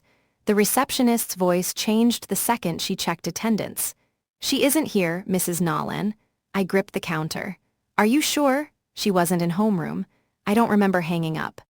I remember running through the house shouting her name as if she might suddenly step out from behind a door and roll her eyes at me.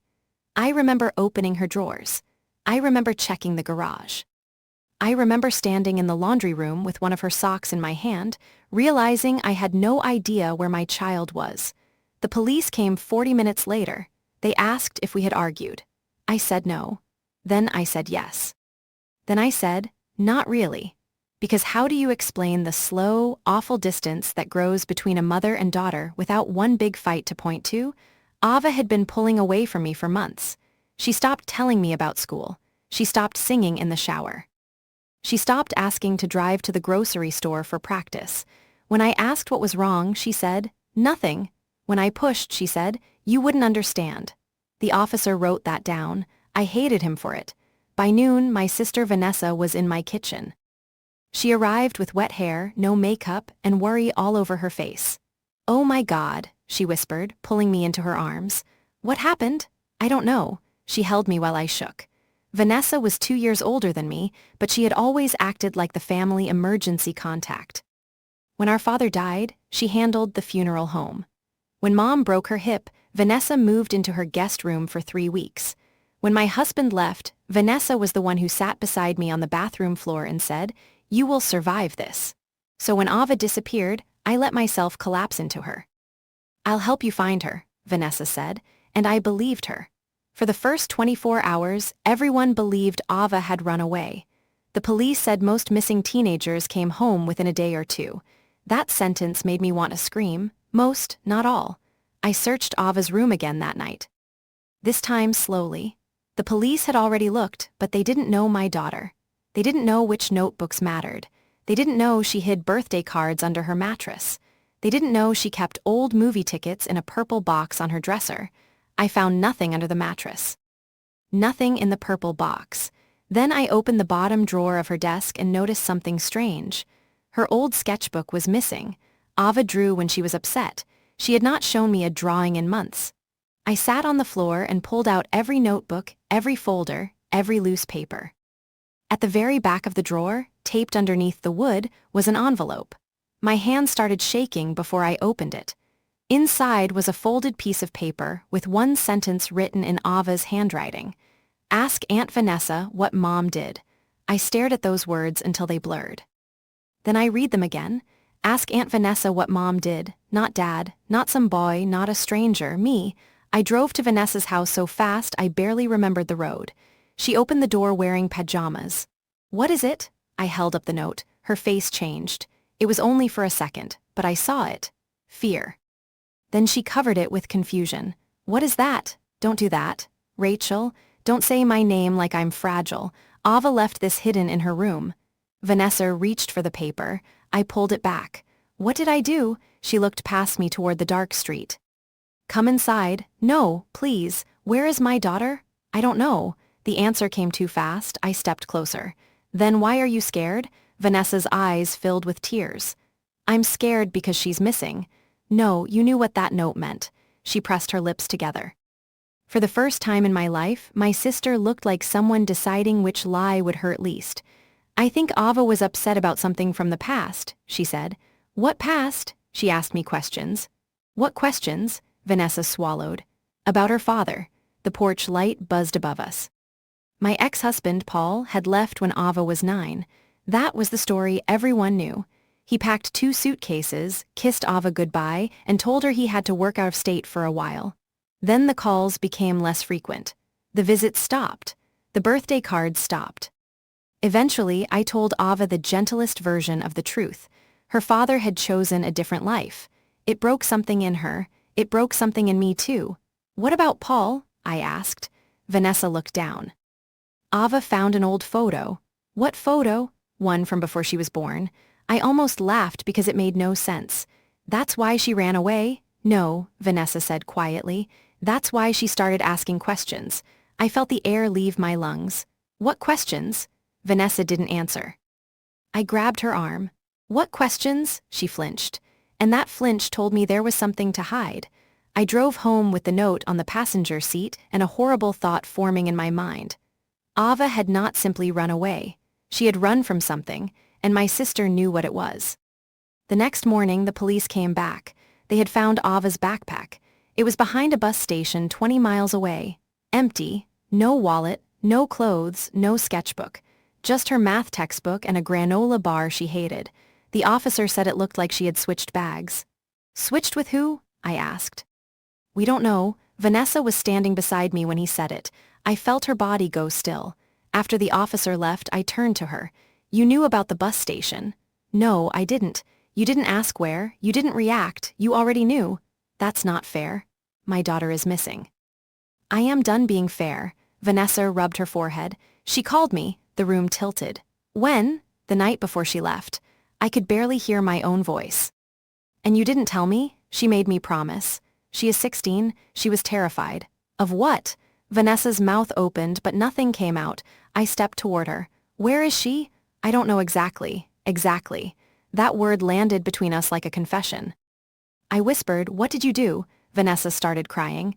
She said she couldn't stay here. So you helped her? I helped her get somewhere safe. My hand flew to my mouth. For one wild second, I wanted to hit my own sister. You let me call the police. You watched me fall apart. I thought she would call me by now. You thought? She was supposed to call. Where is she? Vanessa shook her head. I can't. I grabbed my keys. Then I'll tell the police you helped my missing daughter disappear. Her face went white. Rachel, please. Where is she? Vanessa whispered. A motel outside Hazelton. I drove there with 2 police cars behind me. Room 118 was empty. The bed had been slept in. There was a cup of tea on the nightstand. Ava's blue hoodie was folded over a chair, but Ava was gone. On the bathroom mirror, written in eyeliner, were 6 words. She lied to both of us. I sank onto the edge of the bathtub. Vanessa stood in the doorway behind me, crying silently. The officer asked, "Who lied?" I looked at my sister. Vanessa looked back at me, and for the first time I understood. Ava had not been running from me alone. She had been running from Vanessa too. At the station, Vanessa finally told me part of the truth. Ava had come to her 3 weeks earlier with an old envelope she found in our mother's belongings. Mom had died the year before, and Vanessa had kept most of her papers because she was the organized one. Ava had found the envelope during a visit. Inside was a photograph of Paul holding a newborn baby. On the back, in my mother's handwriting, were the words, "The day we decided not to tell Rachel." My skin went cold. "What does that mean?" I asked. Vanessa wiped her eyes. "I don't know." "Stop lying. I don't know all of it." "All of what?" She looked at the table between us. "Ava thought you knew something about Paul leaving." I stared at her. "What? She thought you had forced him out." "That's insane." I told her that. "Did you?" Vanessa didn't answer quickly enough. I stood up so fast the chair scraped the floor. "You let my daughter believe I drove her father away?" She was angry. "She wouldn't listen. She came to you for help. She came to me accusing you. And you protected yourself." Vanessa's face hardened. "That is not fair."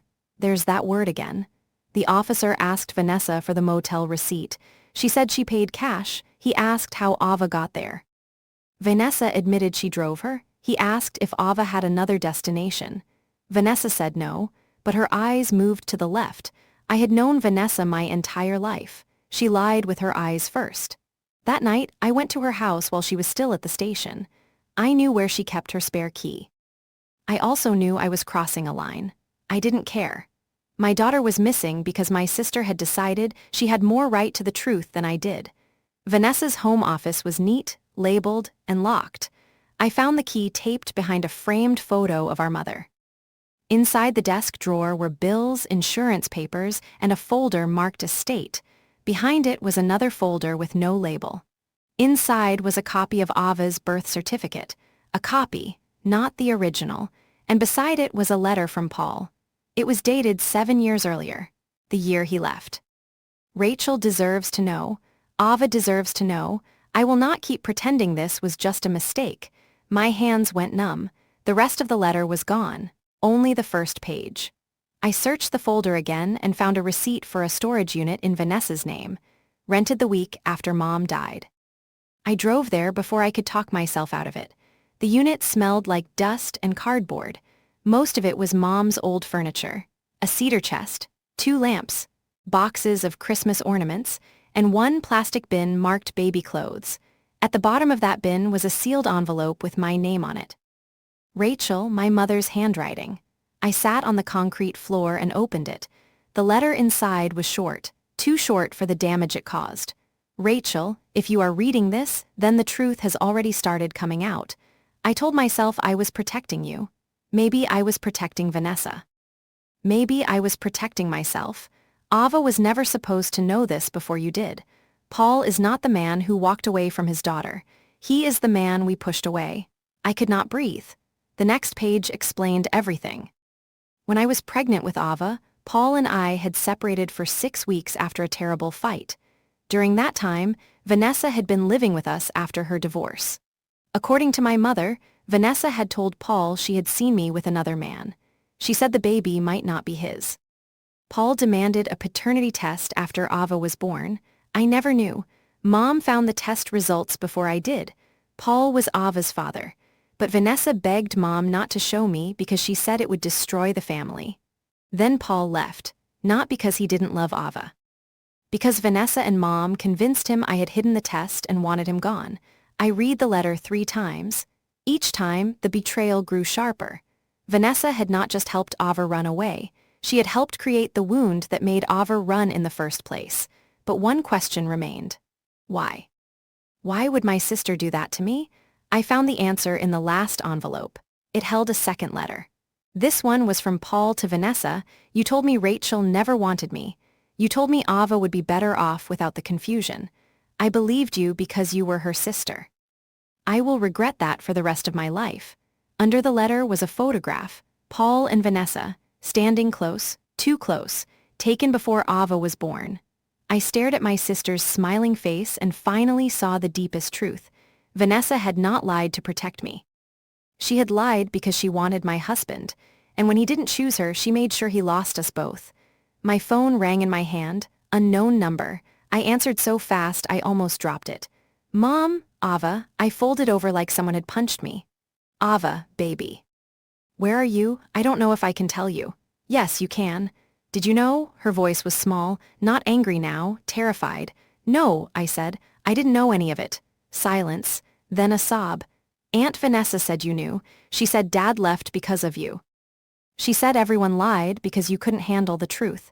I closed my eyes. Listen to me, your aunt lied to both of us. She showed me papers. She only showed you the pieces that made me look guilty. Ava cried harder. I thought you hated him. I loved him, and I loved you. I never would have kept him from you, she whispered. I'm scared. Tell me where you are. I got on a bus. Where? Northridge. It was almost 2 hours away. I stayed on the phone with her the whole drive. I didn't scold her. I didn't ask why she left the motel. I just kept saying, I'm coming. When I found her, she was sitting outside a closed diner with her knees pulled to her chest, wearing that blue hoodie. She looked younger than 16. She looked like the little girl who used to crawl into my bed during thunderstorms. I got out of the car and stopped a few feet away. I didn't want to frighten her. Ava stood. For 1 second, neither of us moved.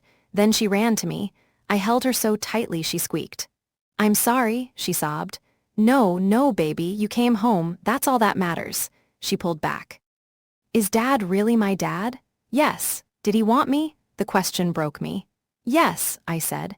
He wanted you. He was lied to too. Ava covered her face. All the anger she had carried for years collapsed into grief, and I realized Vanessa had not only stolen my marriage. She had stolen my daughter's belief that she was worth staying for. The consequences did not come quickly. Nothing about real life works that way. Vanessa was not dragged away in handcuffs that night.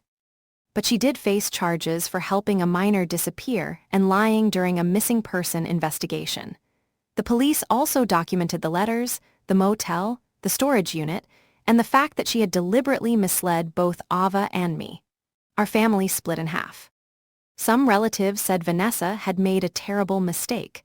I told them a mistake is forgetting a birthday. A mistake is saying the wrong thing in anger. A mistake is not spending 16 years feeding a child poison about her own mother. Paul was harder. I found him through an old address and a cautious message. When he called, neither of us spoke for almost a full minute. Then he said, Is Ava okay? Not how are you? Not why now, Ava. That told me enough to keep listening. The first time they saw each other again, Ava stood behind me in the park with both hands gripping my sleeve. Paul looked older than I remembered.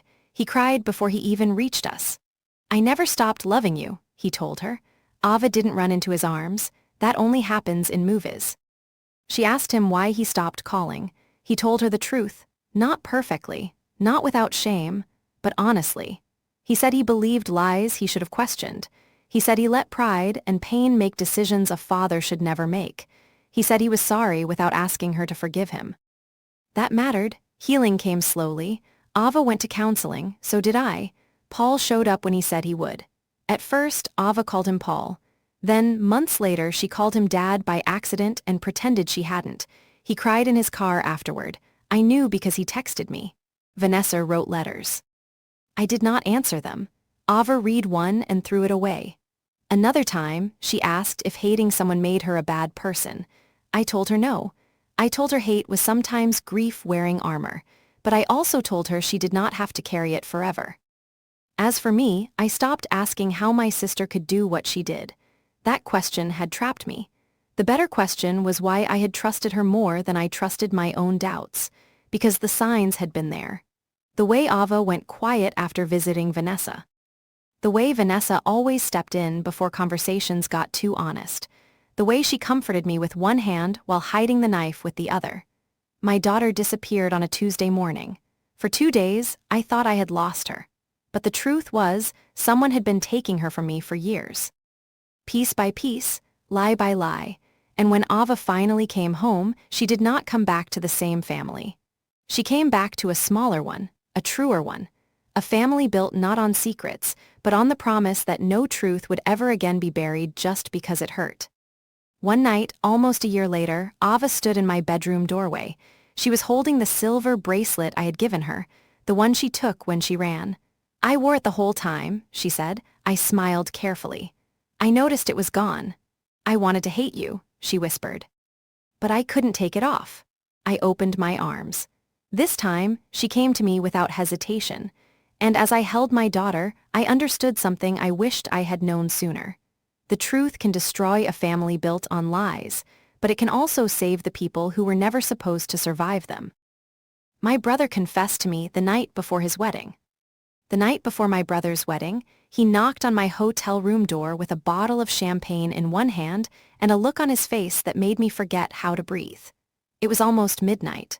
The rehearsal dinner had ended 2 hours earlier. His fiancée, Sabrina, had gone upstairs with her bridesmaids. Our parents had already gone to bed. The hotel hallway was quiet except for the hum of the ice machine at the end of the corridor. I opened the door in my robe and frowned.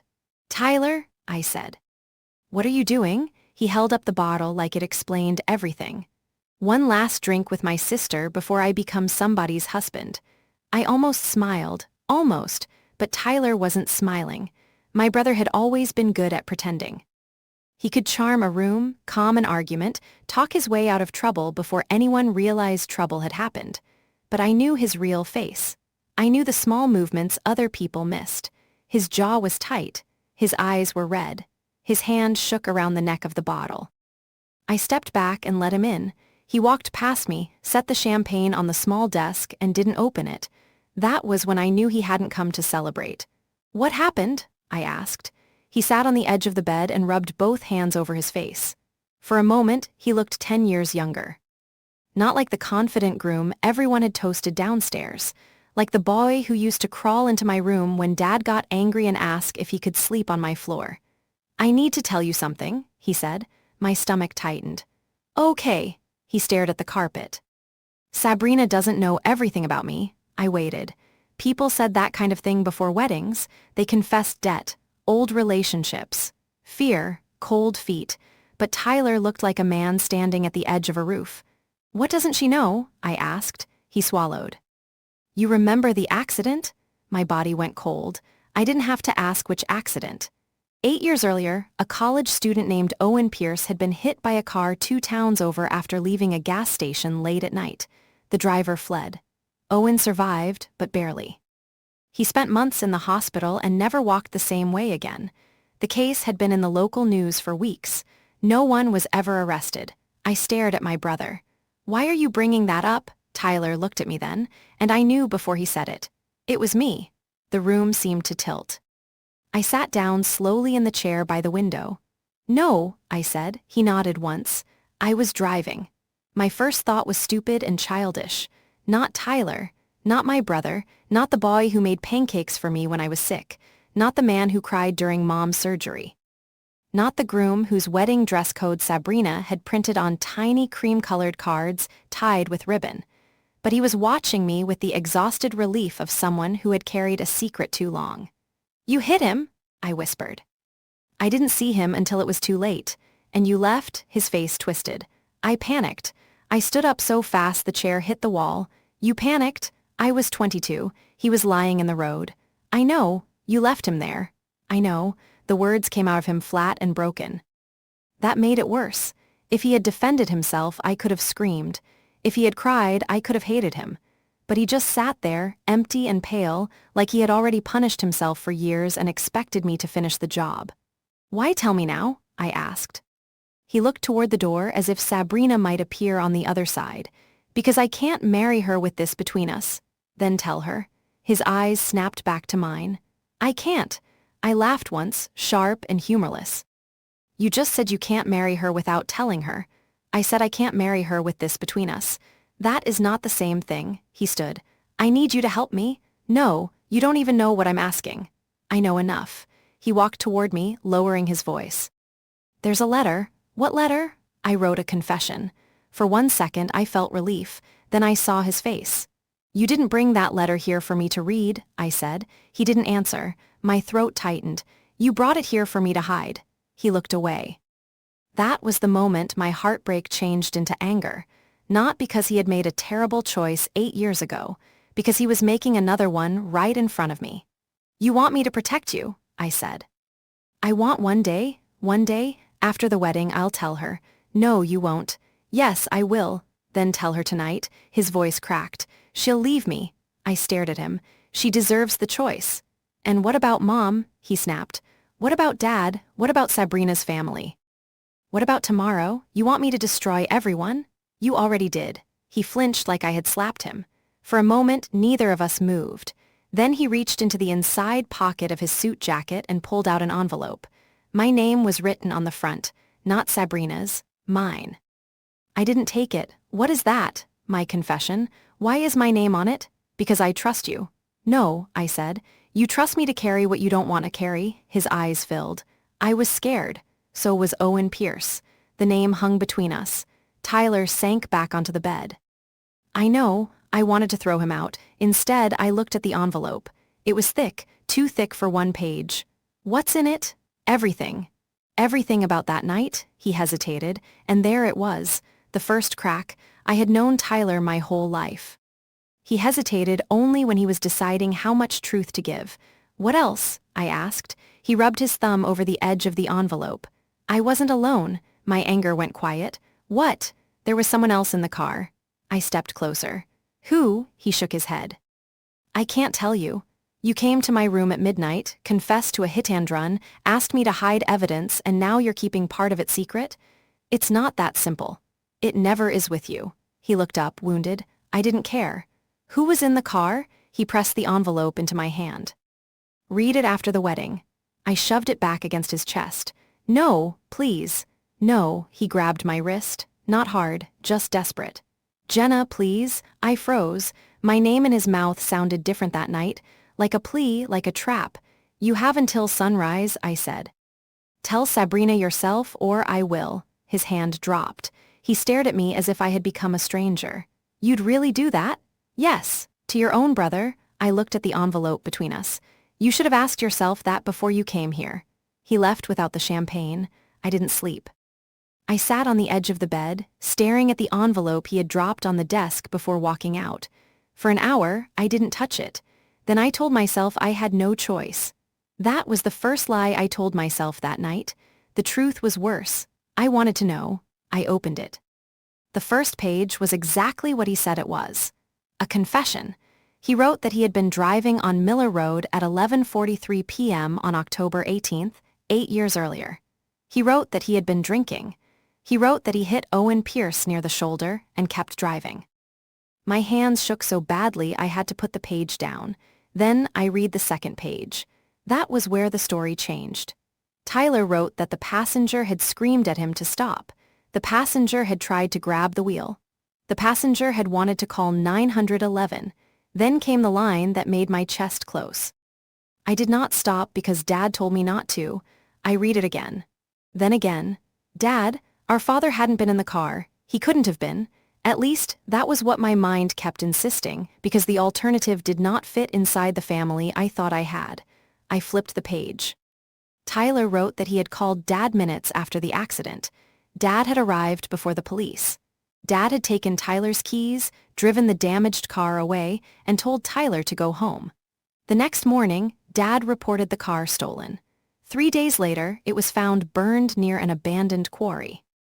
I remembered that, not clearly but enough. I had been 16. Dad had stormed around the house saying Tyler's car had been stolen. Mom cried because she thought our neighborhood was becoming unsafe. Tyler stayed in his room for 2 days. I had thought he was upset about the car. I kept reading. Dad handled everything. That sentence appeared 4 times. Dad handled the car. Dad handled the police. Dad handled the insurance claim. Dad handled Tyler. By the time I reached the final page, my brother's crime had become something bigger. Tyler had hit Owen Pierce, but our father had buried it. And he had buried Tyler with it. At 6:12 the next morning, I found Tyler in the hotel courtyard wearing yesterday's suit and staring at the fountain. He looked ruined. I sat beside him. You should have told me Dad was involved. He closed his eyes. You read it. Of course I read it. He gave a tired nod. I figured. Why didn't you say it out loud? Because once I said Dad's part, I couldn't pretend this was only my fault anymore. I looked toward the hotel windows. Somewhere above us, bridesmaids were probably steaming dresses and drinking coffee. Sabrina was probably waking up happy. For a few more minutes, she still had the life she thought she was marrying into. Does Mom know? I asked. Tyler didn't answer. That was answer enough. I stood. No, he looked up. Jenna, no, do not tell me Mom knew too. She didn't know at first. At first, his face crumpled. She found out later.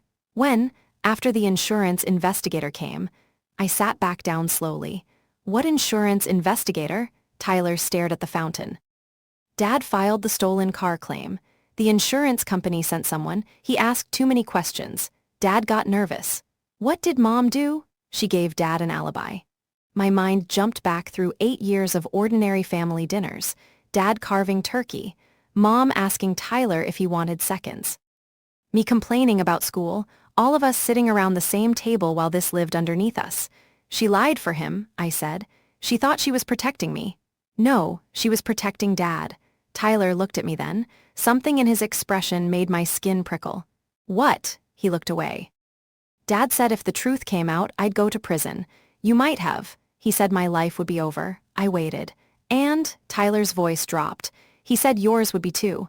I felt a strange numbness spread through me. Mine, he nodded. I didn't understand it then.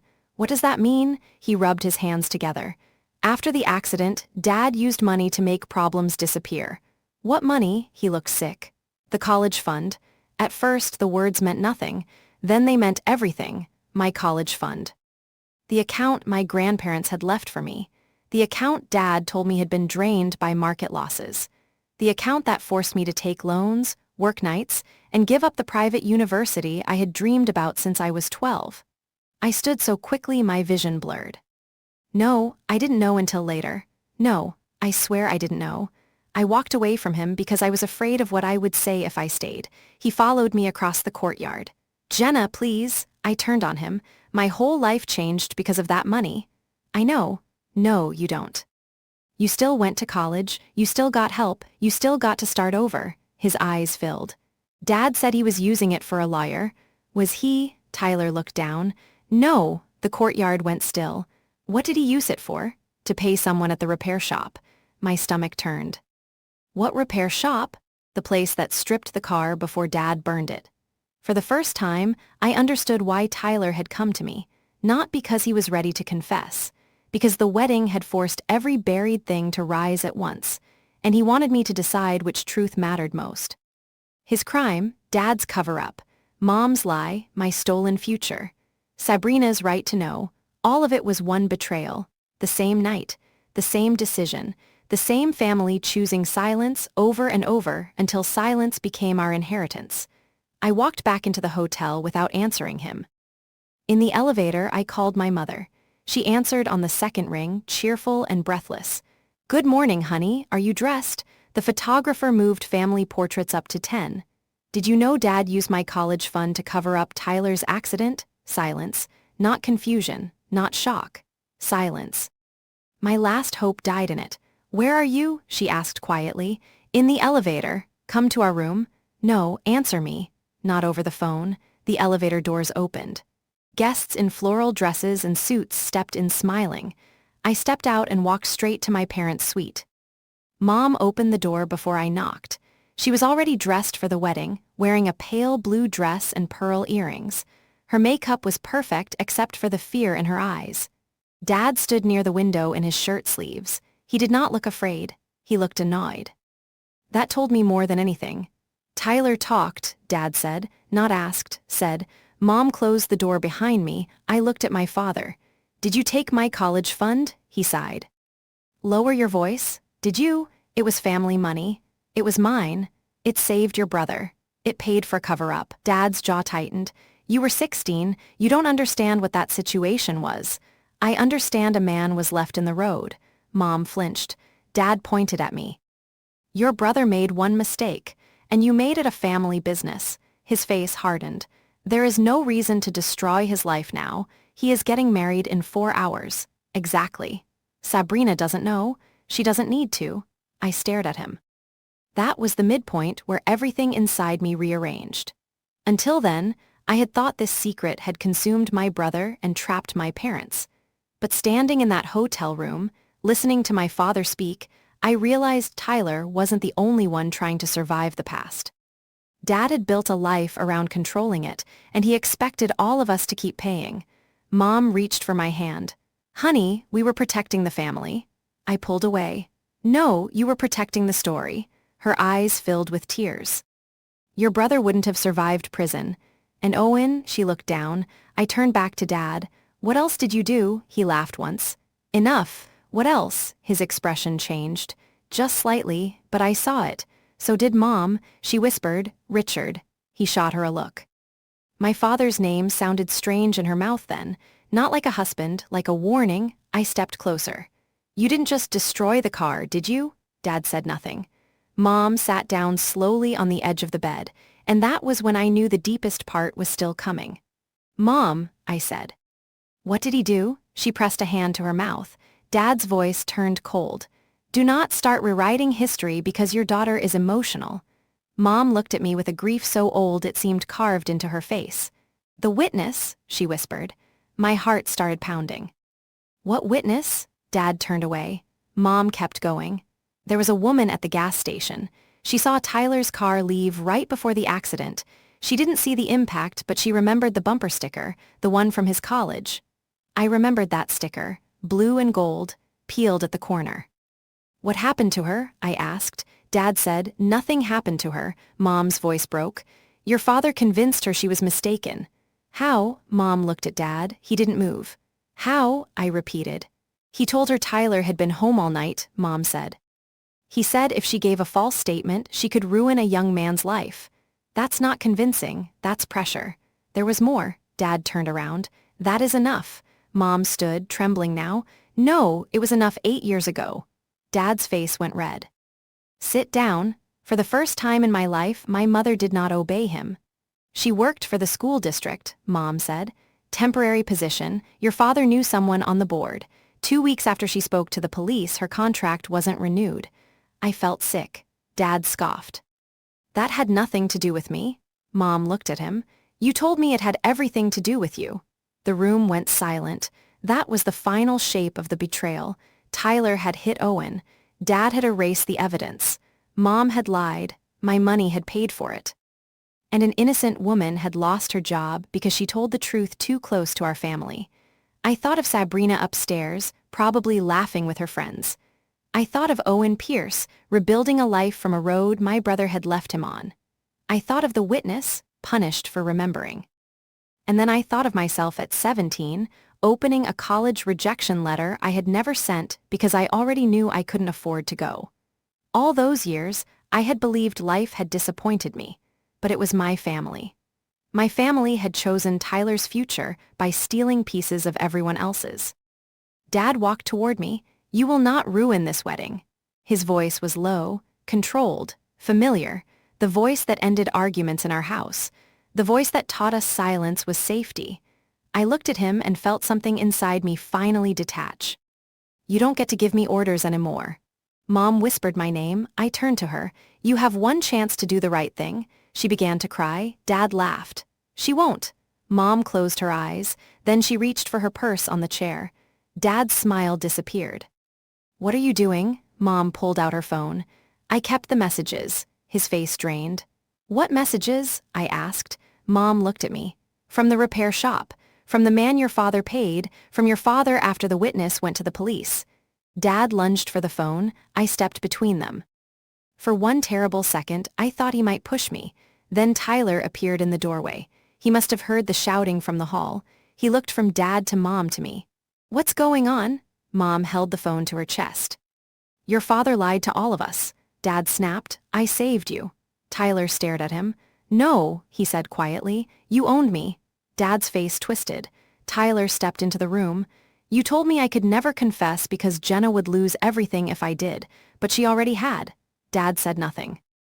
"You told Mom she had to lie because I'd die in prison, but what you really meant was you couldn't survive being exposed." Mom sobbed. Tyler looked at me then. "I'm telling Sabrina." Dad's voice cracked like a whip. "You walk out that door and you are no son of mine." Tyler stopped. For a second, I saw the boy in him again, the frightened one, the one Dad had trained. Then my brother opened the door. "I'm starting to think that might be the first honest thing between us." He left. I followed him. Sabrina was in her room with her bridesmaids when Tyler knocked. When she opened the door, her smile vanished. She looked past him and saw me. "What happened?" Tyler's voice was barely above a whisper. "I need to tell you something before you decide whether you still want to marry me." Her face went pale.